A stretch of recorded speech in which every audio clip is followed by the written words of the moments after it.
The Pluckley Horror.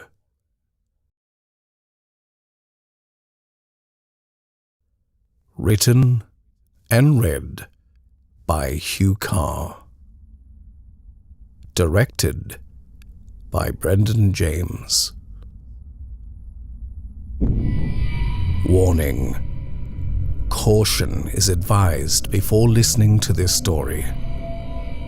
The Kent police officer who related to me his involvement in the case has claimed that some of the events described within the following account are considered hazardous. He further claimed that listening to one particular portion may be at the least unlucky and at the worst a curse. Some of the information we have deliberately distorted for the purpose of presenting it here, though the full text is potentially decipherable. Listener discretion is advised. All right, testing. Okay, it's just a little after 11 on June the 21st, 1993. I've come back from Ashford Police Station where I went to make a statement. They didn't bother taking it. When I came in, they could see I was terrified. I was still in shock, and I guess they could see it. When I told them what I had seen, they took me into an interview room. That's when I told them where it had happened. As soon as I did, their whole manner changed. What started with concern for the condition I was in and the desire to get the facts down while they were still fresh in my mind turned into downright annoyance. Didn't I know that the time of police officers was precious? Who did I think I was, trying to muddle them up with some sort of sick practical joke? I protested desperately, but despite how petrified I still was, the name of the village I had said made them dismiss everything I had to say. It couldn't be true. The officer who was taking my statement said he had lived in the vicinity of that place since he was a child and knew all the tall tales spread about it that brought the credulous and time-wasting busybodies like me down from London to lurk in the ghost hotspots in the night hours, scaring and annoying the locals. Well, if I can't get them to believe what I saw, I'm going to make damn sure that everyone comes to know the name of Pluckley. I'd first come across the name of Pluckley in a book in my childhood. We had a well-thumbed copy in my tiny school library. Somehow I convinced my mother to buy it for me, which is amazing to me when I think about it, as she is to this day a strict Christian and believes the only form of spirit is the Holy Ghost. And I used to pore over the page that was headed, "The Village with a Dozen Ghosts." Like pretty much all school kids at the time, I believed back then the ghosts were real. So when I got an invitation to spend a weekend with a friend down in Kent at nearby Bourton Melib, and I saw on the map how close Pluckley was, I jumped at the chance of seeing with my own eyes the supposed haunted sites that were captured in tiny blurred photographs in my book. There were 4 places in particular that I wanted to find. One was a creepy old white house called Greystones that looked in my book far more like a bleached skull than an house should.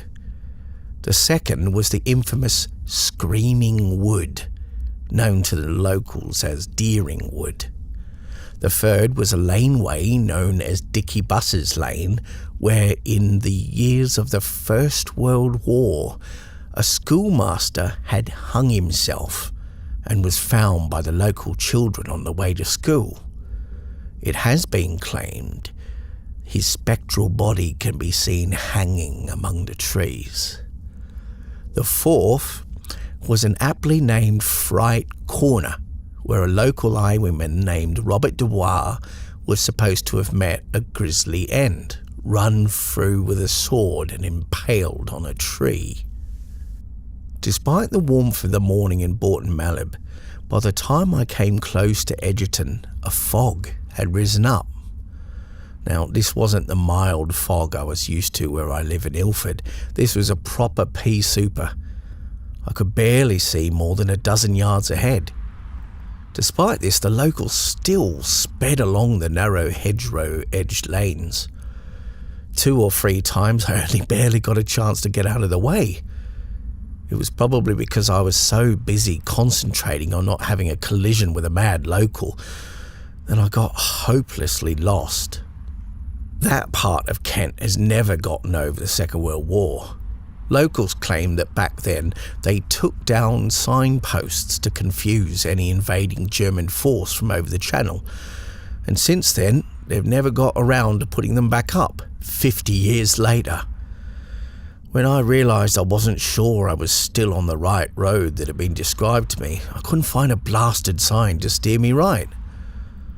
I just about decided to turn around and give up on Pluckley and its ghosts when I got my first real scare.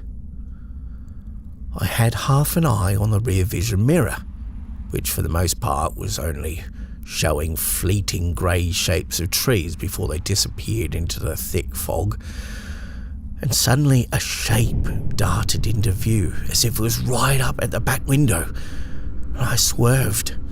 I couldn't help myself. It was as if someone had run by the back window, but I was travelling at least 40. How could I have not hit them? The car bumped as I left the road, and the left wheel ran into a shallow ditch. With a clang, my front right wheel cover bounced off and rolled at speed further up the road until it disappeared in the mist and bushes on the road's far side. I looked fearfully into the rear-view mirror and then spun around in my seat to look for signs of having hit someone. My heart was thundering and sweat was dampening my forehead. Seeing nothing, I cautiously got out and walked a score of feet back down the way I'd come to where I thought I'd seen the shape. The hedgerow on the right side of the road was head high. No one could have gone that way. And on the left, although it was only waist high, it was still way too broad to have gotten across. Besides, it was thick with stinging nettle. When I realised there was no way that I had hit someone, I let out a long breath. It was only then that I discovered how much I was shaking. If I had any common sense after that scare, I would have given up on my hubcap for lost, turned around, and left that horrible place behind me. Instead, I walked forward to the car, along the verge on the right-hand side of the road, hoping to find where the wheel cover had ended up. A couple of dozen feet on, I came to a freeway junction, with a road branching off to the left. Then I noticed a small sign on the opposite side, almost swallowed up by the hedgerow on the right, which read, "The Pinnock." At this point, I reasoned that my hubcap surely couldn't have rolled this far, over 100 feet. I resolved to only take a few more steps on when I smelt what I first thought was wood smoke, though it had a far more pungent reek to it. It had a damp smell. Beneath that was an odour I knew, but I couldn't immediately recognise it. And then I saw a huddled shape crouching beside the trees on the left. For a moment I took it to be a mound of discarded rags, somehow balanced and standing upright, but then the upper portion of the rags seemed to turn in my direction. The pale shape of a chin jutted out from beneath a dishevelled hood or bonnet maybe, and although I could not see the features of the small person's face, they seemed to be regarding me. Why were they sitting alone in this damp and miserable place? I couldn't guess, but I walked towards them regardless, asking if they might have heard my dislodged wheel cover and perhaps seen where it had come to rest. It was then that I noticed the person was sitting on a low row of bricks that formed the edge of a small bridge. They seemed to regard me for a minute before they spoke in a rasping voice, and I discovered the stranger was a woman. "You don't look half peaky," she said, and then began to cough. To me, her lungs sounded thick with phlegm. I took a step or two nearer. Too close it seemed, as her smell came distinctly to me. It's like wet dog, mouldering vegetables and stale urine. And beneath that, a strange clinical smell that was driving me insane as my mind fought to recognize it. Gasping for breath now, she fumbled among her malodorous wrappings, pulled open her coat, and produced a long-stemmed pipe. She turned to me again. Wisps of grey hung out from beneath her bonnet, and her mouth showed only a few teeth. "You don't have a bit of baccy about you, do ye?" she asked hopefully. I shook my head and she grumbled, fishing through her jacket. Her movement produced great wafts of her smell to be cast my way, and then, in a flash, the underlying chemical smell came to me. It was the smell of gin. I wondered if she'd been drinking from an open bottle, but I couldn't see one. She cried out in delight, and then produced a small scrap of cloth which she unbound. Inside was a sprinkling of rough tobacco. I saw too why she smelled so strongly of gin. Her hands shook violently the whole time she worked the weed into her pipe. I imagined then, when she managed to get her hands on a bottle of gin, she would probably spill as much as she got in her mouth. That and the lack of teeth made her drool almost continuously. The thick stained scarf about her neck was likely soaked in years of it.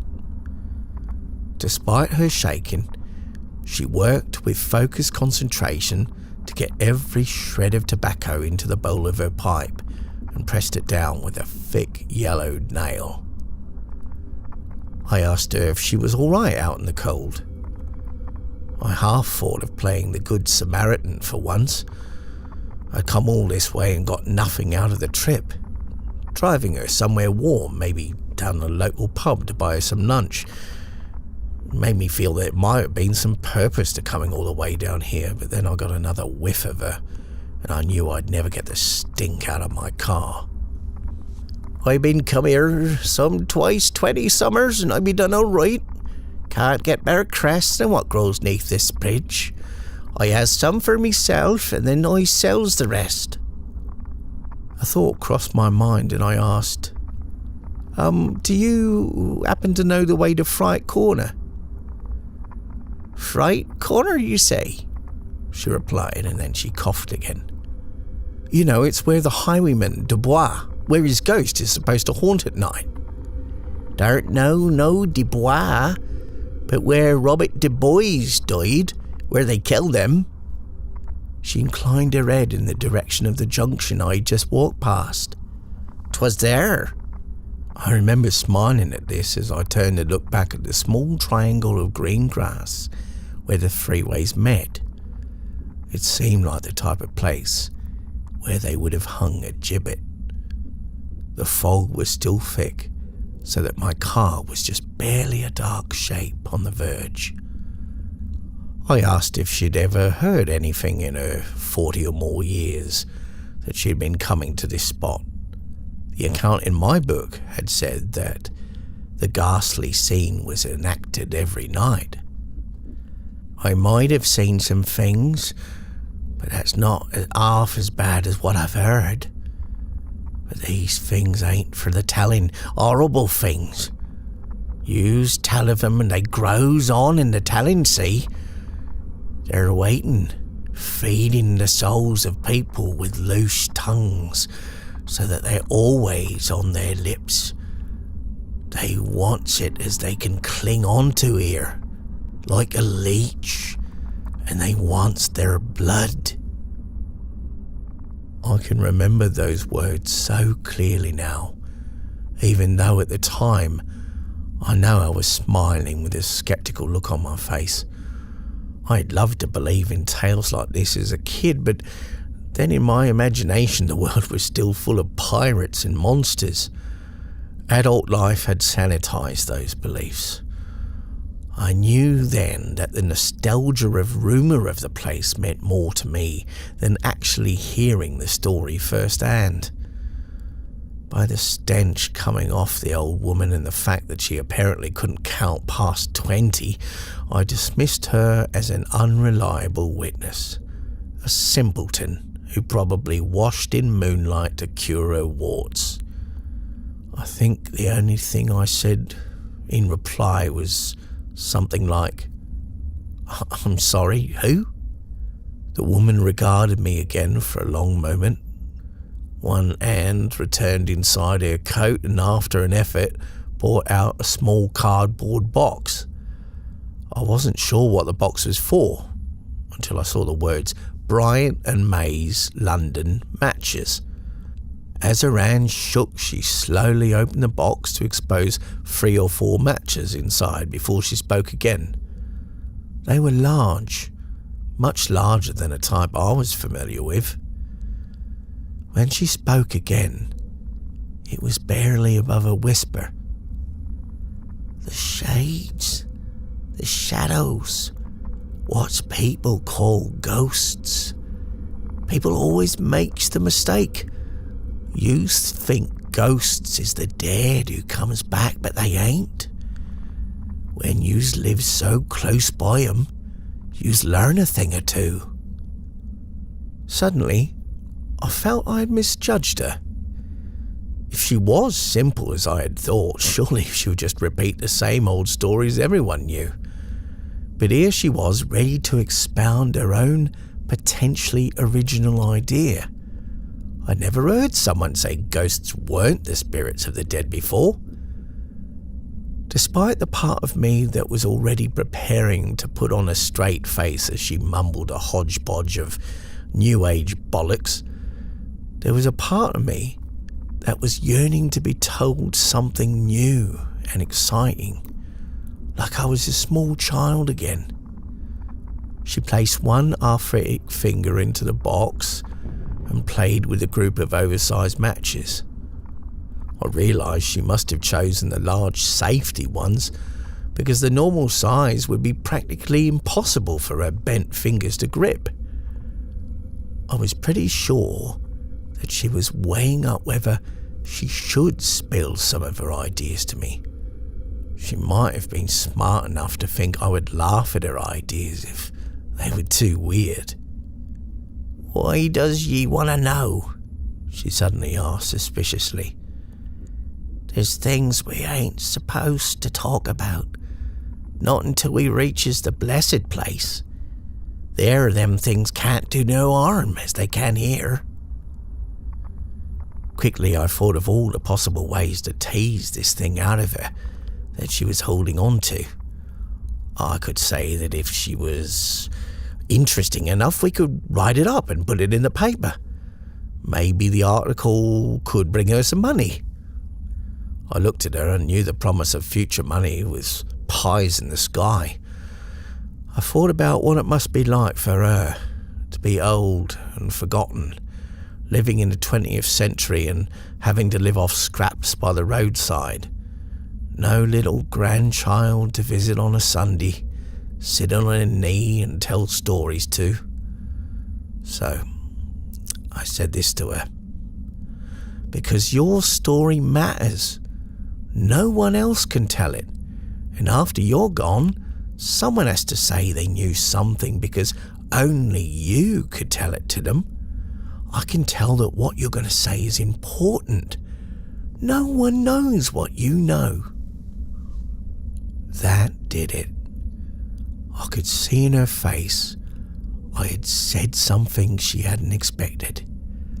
I had made her feel that she was important.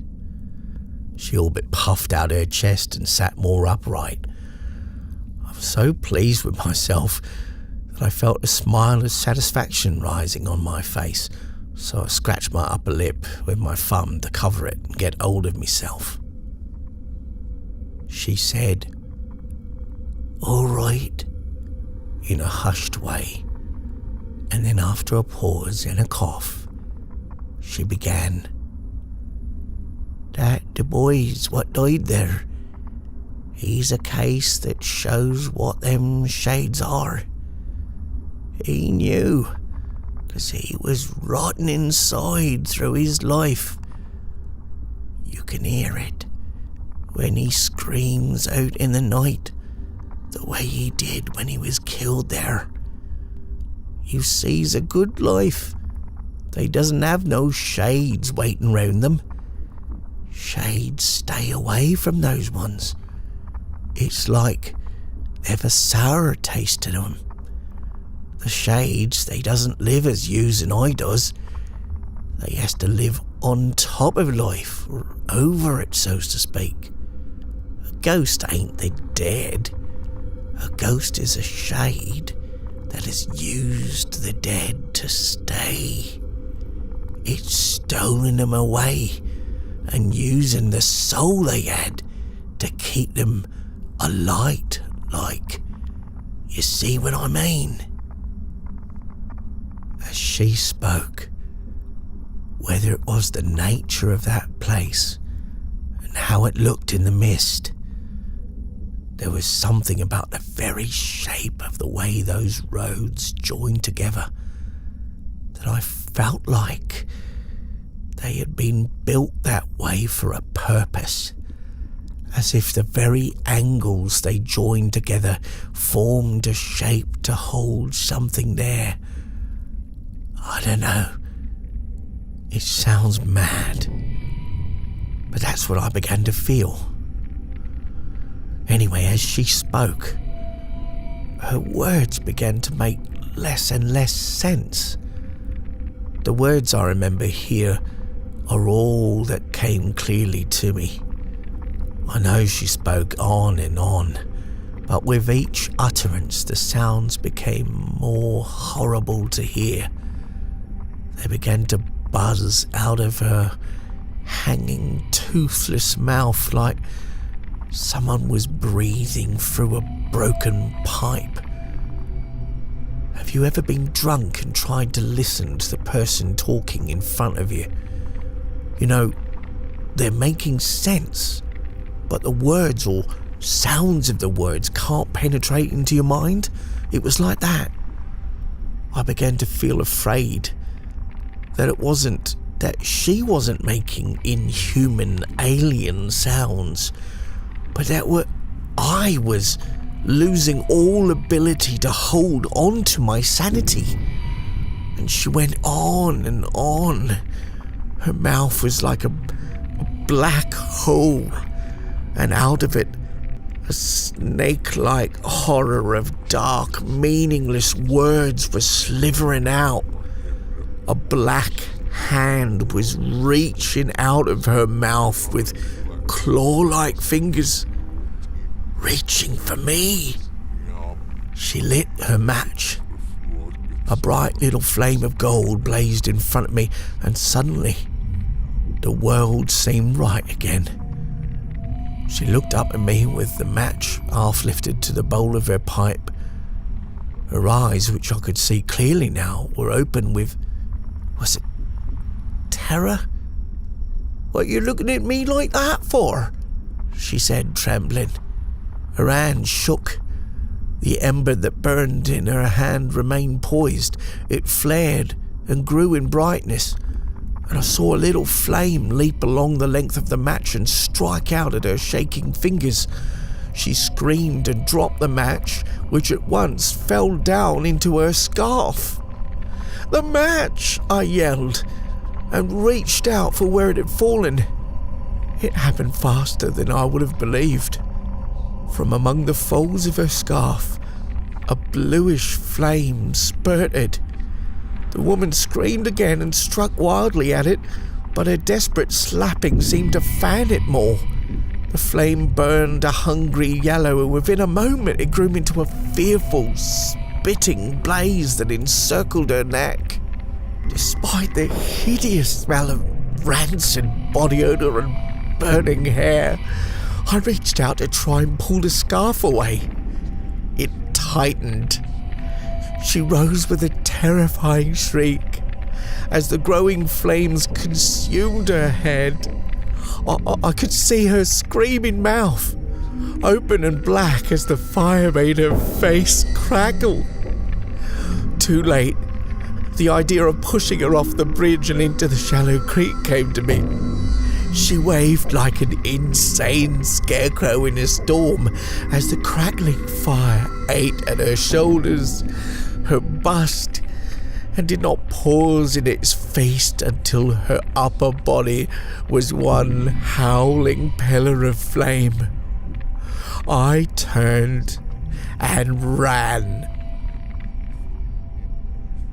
In my car, I reversed madly and span around, thrusting my foot on the pedal to leave that place behind.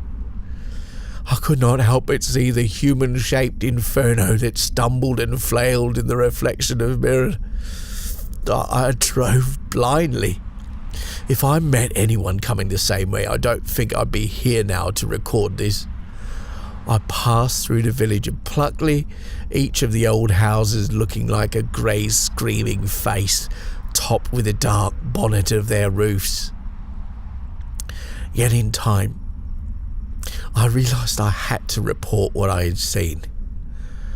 I spent some time first concocting how I was going to admit that I ran away from the woman. I could have done something.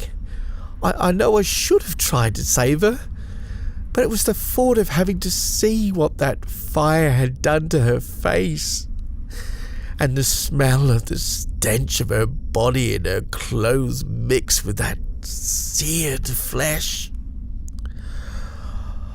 I missed the turn off onto the M20 and ended up at Charing. My hands were shaking without control, almost like her hands.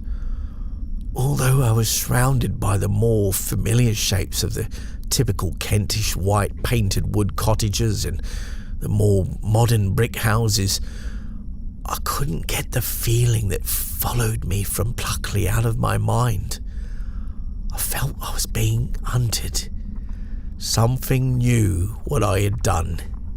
Inside the car, I could almost smell the stink of her burning clothes. It took me ages to find somewhere that looked like it was open, and then I learned I had to go to Ashford anyway to find a police station. So, I made my way there, and as you heard, they thought the whole thing was a joke. The officer who had lived in Pluckley said everyone round there had heard the story of the gypsy watercress woman, who was supposed to have burned to death when her clothing caught fire. When I left there, I was still shaking. The only thing that kept going round and round in my head was whether I was going to keep on shaking till I ended up like her. There was a pub on the opposite side of the road, so I took myself in there. I was craving the human company. I think I frightened them because when I tried to talk to people, my voice was strained and I laughed like a madman. I just stayed there for hours, drinking too much until a lady near me started to order gin. I couldn't bear to smell it. I can't get that smell out my nose. I can smell it here, in my house now. My house is all shadows. If I'm to be honest, I really started recording this so I can hear her voice. But I can't stop remembering them flames. The smell of her, it's almost getting worse. It's like she's right here in my house, beside me. And all I can think about is the shape I saw that made me swerve and run off the road and started this whole bloody thing. No, what started this bloody thing was the book I had when I was a child. I found it too. I've kept it, and it's here in front of me now. I've got it open at the double-page spread on Pluckley. There are 12 ghosts listed, but there's nothing about a woman who burnt herself to death. Detective Inspector Jarrett pushed the stop button on the tape recorder, shutting off the voice that had degenerated into something like a whimper. He looked across at Sergeant Godden, who exhaled a long breath before he asked, "What do you make of it?" Jarrett looked back at the confused, distorted and charred pile of remains and rubbed his nose. The stench of ash was making his eyes smart. "I don't know. I'll ring Ashford tomorrow and check to see if they have any report of someone matching his description coming in. We'll need to find a recent photo, of course. I can't even begin to guess what he looked like before this." The body lay only 3 feet from the little table on which the tape recorder and the open book sat. It had twisted and curled in the fire that had burnt it beyond recognition. It had been hot enough to incinerate the clothes on the corpse, but had somehow not spread further than a small circle of carpet. "I thought the tape was going to be a suicide message," Godden admitted. "And now, it's weird, ain't it? Even I can smell gin. It's strange though, don't you think?" "What?" Jared all but laughed. "What part of it? The whole bloody thing is strange." Godden pointed to the pages of the open book that was titled "The Village with a Dozen Ghosts." "Just that he said the book didn't mention a ghost of a woman who burned, but look, right here. How could he have missed that?" Jarrett stared at the small black writing on a green map of the village of Pluckley. Beneath a subheading that read, "The Ghost of the Gypsy Woman," he read the following words: "The spectre of a pipe-smoking gypsy woman, huddled in a tattered shawl, is often claimed to be visible near the bridge by the crossroads. She was burned to death in mysterious circumstances and has haunted the site ever since."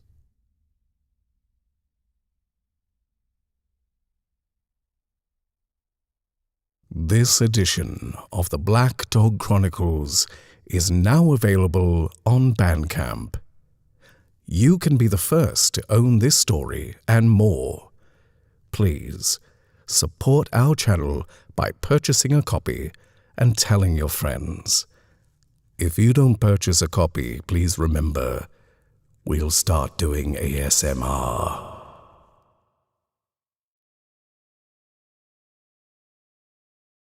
Don't forget to like, comment, share, and subscribe. Press the notification bell to be up to date with every new story. And as always, look out for the monsters.